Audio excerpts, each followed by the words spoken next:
Have you ever been to Golconda? It's a place or a fort in Hyderabad. Do you know what a fort is?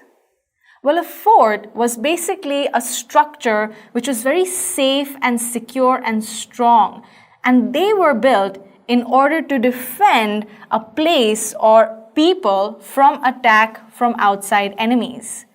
So a lot of thought went into building these huge and really strong secure structures which we call forts. For instance, they actually had a curved part in the front of the building or in front of the fort wall, which is called the bastion. So the bastion was something that was used in order to keep the fort secure.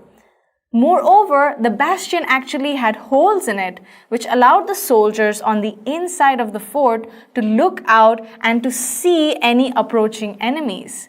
So they actually knew even before the enemies had attacked or reached the fort that they were on their way to an attack, so they could prepare for enemy attacks. So what else do you think a fort would have? Well, for one, it had really high and thick walls, which could withstand attacks from enemies such as guns and cannons, etc. So it had to make sure that it was really thick so that it wouldn't break whenever the enemy attacked. Now, one more thing it had was a really huge gate, and that was to keep enemies outside the fort and not let them enter. So forts had a lot of structures that were built or put into the fort structure for defense. But did anybody live in them? Yes. The rulers or the sultans who used to rule over the area used to actually live in the forts.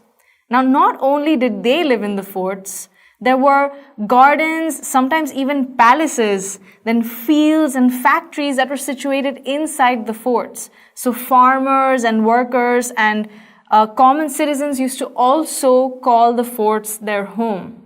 Not only did forts have all of these things built into its structure, and not only did a lot of people live in these forts were also very beautiful.